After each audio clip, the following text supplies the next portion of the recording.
Hi friends, price Lord. எல்லாம் எப்படி இருக்கீங்க? நல்லா இருக்கீங்களா? ஓகே ஃப்ரெண்ட்ஸ், இன்னைக்கு ஆரோக்கியமான சட்டங்கள் 100 அதிலிருந்து 2வது சட்டத்தை பார்க்க போகிறோம். ஓகே ஃப்ரெண்ட்ஸ், ஃபஸ்ட்டு சட்டத்தை நீங்கள் பார்த்துருப்பீங்கன்னு நான் நம்புகிறேன். ஓகே, இது வந்து 2வது சட்டம். 2வது சட்டம் என்னன்னா, பெருமைகள் இருக்கக்கூடாது. ஓகே ஃப்ரெண்ட்ஸ், இதை பற்றி நம்ம ஒரு பாட்டு பாடிட்டு ஒரு சின்ன வசனம் வாசிச்சுட்டு ஒரு கதை பார்க்க போகிறோம். ஓகே ஃப்ரெண்ட்ஸ், ஒரு பாட்டு பாடலாம். உலக பெருமை இன்பமெல்லாம் குப்பையாய் மாறணுமே. உலக பெருமை இன்பமெல்லாம் குப்பையாய் மாறணுமே. உம்மையே என் கண்முன் வைத்து ஓடி ஜெயிக்கணுமே. உம்மையே என் கண்முன் வைத்து ஓடி ஜெயிக்கணுமே. உம்மோடு இருக்கணுமே. ஐயா, உம்மை போல் மாறணுமே. உலகின் ஒளியாய் மலை மேல வந்து வெளிச்சம் கொடுக்கணுமே. வெளிச்சம் கொடுக்கணுமே. ஓடும் நதியின் ஓரம் வளரும் மரமாய் மாறணுமே. ஓடும் நதியின் ஓரம் வளரும் மரமாய் மாறணுமே. எல்லா நாளும் இலைகளோடு கனிகள் கொடுக்கணுமே. எல்லா நாளும் இலைகளோடு கனிகள் கொடுக்கணுமே. உம்மோடு இருக்கணுமே. ஐயா, உம்மை போல் மாறணுமே. உலகின் ஒளியாய் மலை மேல் அமர்ந்து வெளிச்சம் கொடுக்கணுமே. வெளிச்சம் கொடுக்கணுமே. ஓகே ஃப்ரெண்ட்ஸ், ஒரு சின்ன வசனம் வாசிக்கலாம். யாக்கோபு 4வது அதிகாரம் 6வது வசனம். அவர் அதிகமான கிருபையை அளிக்கிறாரே, ஆதலால் தேவன் பெருமையுள்ளவர்களுக்கு எதிர்த்து நிற்கிறார், தாழ்மையுள்ளவர்களுக்கோ கிருபை அளிக்கிறார் என்று சொல்லி இருக்கிறது என்று நம்ம யாக்கோபு 4வது நம்ம இந்த வசனம் பார்க்கலாம். ஓகே ஃப்ரெண்ட்ஸ், ஒரு சின்ன கதை பார்த்துட்டு அதுக்கப்புறம் நம்ம கடைசியா சில கருத்துக்கள் நம்ம பார்க்க போறோம். ஓகே, சின்ன கதை. ஆசா 14வது அதிகாரம் 15வது அதிகாரத்துல அந்த ஆசா பற்றி சொல்லப்பட்டிருக்கு.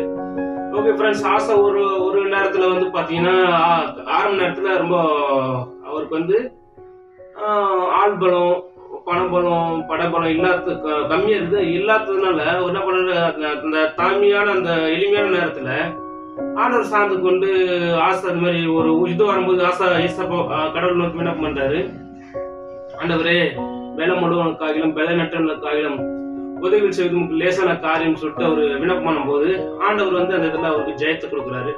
ஓகே ஃப்ரெண்ட்ஸ், கொஞ்சம் காலம் அப்படி போன உடனே பார்த்தோன்னா ஆசாக்கு வந்து இந்த மெட்டீரியல் பிளஸ் எல்லாம் கிடைக்குது. இந்த ஆள் பலம், பண பலம், இந்த பட பலம் இதெல்லாம் அந்த மெட்டீரியல்ஸ் பிளஸ் தான் கிடைக்குது. கிடைச்ச உடனே என்ன ஆச்சு, அவர் வந்து கொஞ்ச நாள் கழிச்சு பார்த்தோன்னா அவர் ஆண்டவர் சார்ந்து கொள்ளாம வேற நாட்டு ராஜாக்களோட அவர் என்ன பண்றாரு, போயிட்டு ஃப்ரெண்ட்ஷிப் வச்சுக்கிறாரு. அவங்க போய் அவங்களுக்கு கூலி கொடுத்து அவங்க என்ன பண்றாரு, அவரை சேர்த்து கொண்டு கர்த்தரை சார்ந்து கொள்ளாம வேற நாட்டு ராஜாவோட அவர் சார்ந்து கொள்றாரு. ஓகே ஃப்ரெண்ட்ஸ், அதுக்கப்புறம் பாத்தீங்கன்னா ஒரு தீர்க்கதரிசி வந்து ஆசை சொல்றாரு, இது மாதிரி நீங்க ஆரம்ப காலத்துல ஒண்ணுமே இல்லாத நேரத்துல கர்த்தர் வெட்டி உங்களுக்கு ஜெயத்தை கொடுத்தாரு இல்லையா, நீங்க கர்த்தரை சார்ந்து கொள்ளாம நீங்க மனுஷனை சார்ந்து கொள்றீங்க ஒரு தீர்க்கதரிசி வந்து சொல்றாரு. அப்போ அந்த ஆசராஜா என்ன பண்றாரு, அதை வந்து ஏற்றுக்கொள்ள மாட்டிருக்காரு. அப்போ அந்த தீர்க்கதரிசி சொல்றாரு, உங்களுக்கு இது முதல் நம்ம நிறைய யுத்தங்கள் வரும்னு சொல்லிட்டு அவரு சொல்றாரு ஃப்ரெண்ட்ஸ். அதனால இந்த வசனத்தை நம்ம என்ன கத்துக்கணும்னா, எந்த சூழ்நிலை நம்ம கர்த்தரையே சார்ந்து கொள்ளணும். ஓகே, அந்த பெருமைகள் வரக்கூடாது. சில எரேமியா 9வது அதிகாரத்துல பார்த்தீங்கன்னா சிலர் என்ன பண்ணுவாங்க, தங்க இருக்கிற பணத்தை குறிச்சு பெருமையை பேசிக்குவாங்க. சிலர் அவங்களுக்கு இருக்கிற அறிவு ஞானத்தை குறிச்சு பெருமையை பேசிக்குவாங்க. சிலருக்கு அவங்களுக்கு பலத்தில் அந்த ஸ்ட்ரென்த், அந்த பலம் அதை குறிச்சு என்ன பண்றாங்க, பெருமை பேசிக்கிறாங்க.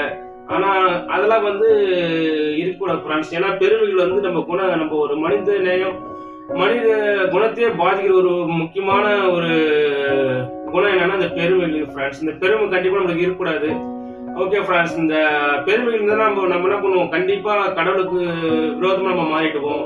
நம்ம ஃப்ரெண்ட்ஸும் நம்ம கூட நிறைய பேர் இருக்க மாட்டாங்க. நம்ம வீட்டில் மனைவி கிட்ட சரி, இல்லை கணவன் கிட்டையும் சரி, அப்பா அம்மா கிட்டையும் சரி, இந்த பெருமைகள் அந்த குணம் இருந்ததுன்னா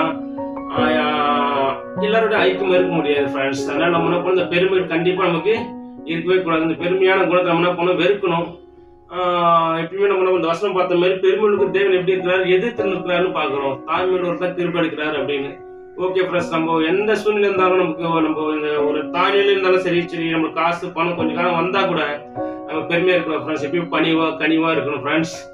ஓகே, அதனால நம்ம ஒரு நாள் நம்மள பெருமையை எண்ணிக்கூடாது, பெருமையை நினைச்சிக்க கூடாது. அந்த பெருமையான குணம் ரொம்ப டேஞ்சர் அது.